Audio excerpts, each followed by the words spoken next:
December 23ஆம் தேதி 2024 அண்ணா பல்கலைக்கழகத்துல அங்கே படித்துக் கொண்டிருக்கக்கூடிய சகோதரிக்கு மிக மோசமான கோரமான ஒரு பாலியல் வன்கொடுமை நடந்தது நமக்கு தெரியும். 23ஆம் தேதி நடந்த அந்த பாலியல் வன்கொடுமை 24ஆம் தேதி 25ஆம் தேதி ஒரு குற்றவாளியை கைது செய்தாங்க. 25ஆம் தேதி கைது செய்யப்பட்ட பிறகு பல விஷயங்கள் நம்ம பார்த்தோம். எஃப்ஐஆர் கசிய விடப்பட்டது. இன்னைக்கு 5 மாதங்கள் கழித்து தீர்ப்பு வந்திருக்கு.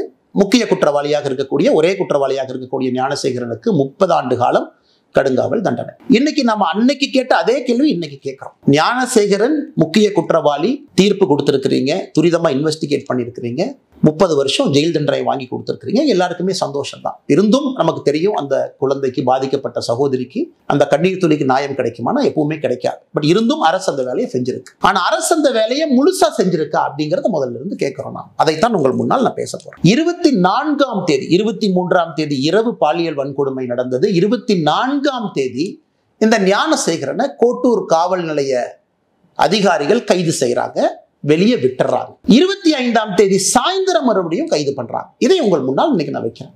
ஏன் விட்டாங்க? இதுல யாரெல்லாம் சம்பந்தப்பட்டிருக்கிறாங்க?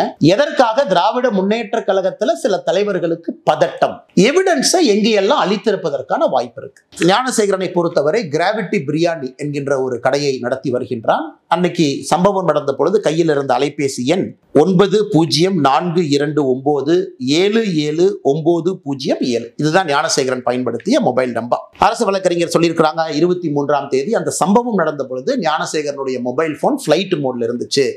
8:52 வரை நைட்டு அது ஃபிளைட் மோட்ல இருந்துச்சு. உண்மைதான், அது ஃபிளைட் மோட்ல தான் இருந்துச்சு. சிடிஆரும் அதைத்தான் சொல்லுது.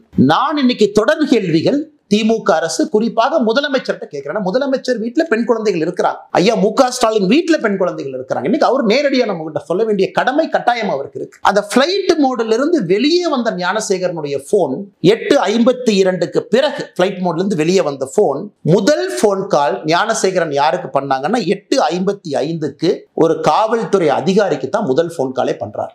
அந்த சம்பவம் முடிஞ்சு அண்ணா யூனிவர்சிட்டி அந்த சம்பவ இடத்துல தான் இருந்தாரா, கேட்டுக்கு வந்தாரா எனக்கு தெரியாது.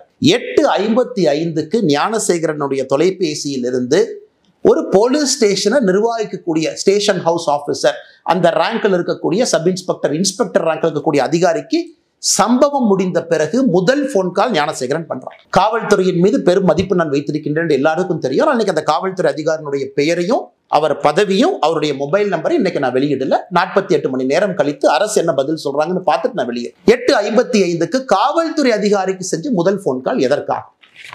அந்த காவல்துறை அதிகாரி 6 நிமிடம் கழித்து 9:01க்கு திரும்ப ஞானசேகரனுக்கு அந்த காவல்துறை அதிகாரி கூப்பிடுறார். எதற்காக?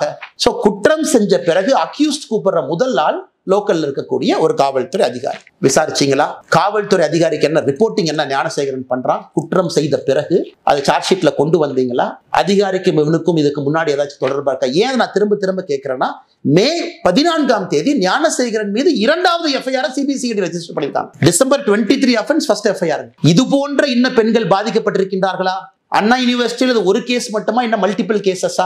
இதே மோடஸ் ஆபரண்டியை பயன்படுத்தினானா? சோ அரசு என்ன பண்றாங்க? மே 14ஆம் தேதி வெளியே ரெஜிஸ்டர் பண்ண எஃப்ஐஆரையும் சீக்கிரட்டா வச்சுக்கிட்டாங்க. நமக்கு சொல்லல. பாலியல் வன்கொடுமை மற்றும் ஒரு வழக்கு ஞானசேகரன் மீது மே 14ஆம் தேதி சிபிசிஐடி, அது எந்த ஸ்டேஜில் இருக்குன்னு யாருக்கும் தெரியாது. அதனாலதான் அந்த கேள்வியை கேட்கிறேன். இதுல முக்கியமான விஷயம், 24ஆம் தேதி குற்றம் செய்த பிறகு அடுத்த நாள் ஞானசேகரன் என்ன செய்யறான்? சிடிஆர் பொறுத்த வரைக்கும் பிஹேவியர் எப்படி இருக்கு?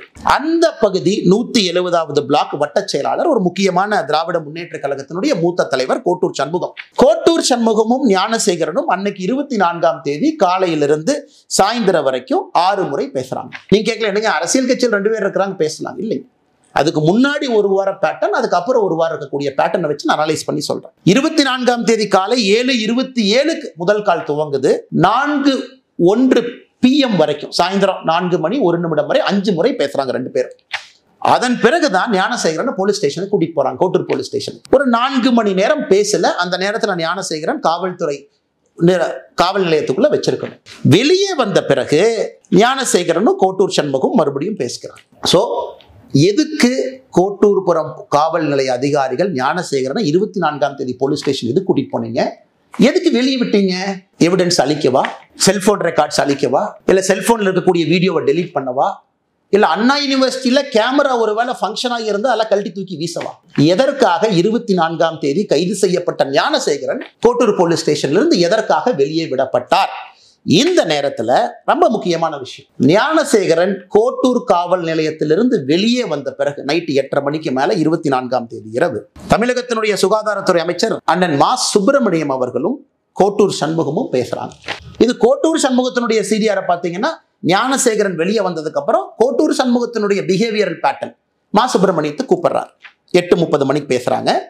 8:32 மணிக்கு மா சுப்பிரமணியம் கோட்டூர் சண்முகம் மறுபடியும் பேசுறாங்க. இது எல்லாம் நம்ம நல்லா புரிஞ்சுக்கணும். எதற்காக, யாரை காப்பாத்துறதுக்காக இவ்வளவு பதட்டம்? கோட்டூர் சண்முகமும் அண்ணா பல்கலைக்கழகத்திலே பணி செய்யக்கூடிய நடராஜனும் 13 முறை பேசியிருக்கின்றார்கள். 13 முறை. அந்த 24th night is the most crucial night. காரணம், எவிடன்ஸ் அளிக்கப்படுது. தமிழகத்தினுடைய எஸ்ஐடி ரெஜிஸ்டர் பண்ண 11 செக்ஷன்ல ஒரு செக்ஷன் எவிடன்ஸ் அளிச்சதுக்காக ஒரு செக்ஷனை போட்டிருக்காங்க. அப்ப என்ன எவிடன்ஸ் அளிக்கப்பட்டது? மே 14ஆம் தேதி தான் சொல்றாங்க இன்னொரு பாலியல் வன்கொடுமை வழக்கு ஞானசேகரன் மீது பதிவு செஞ்சிருக்கிறாங்க. அதை பத்தி யாரும் நம்ம பேசல. அது எந்த ஸ்டேஜில் இருக்குன்னு கூட தெரியாது. 25ஆம் தேதி காவல்துறையை பொறுத்தவரை பிளாங்க். கோட்டூர் சண்முகம் எந்த காவல்துறை அதிகாரி கிட்ட பேசினாங்க? அவங்கள கூப்பிட்டு பேசுனீங்களா?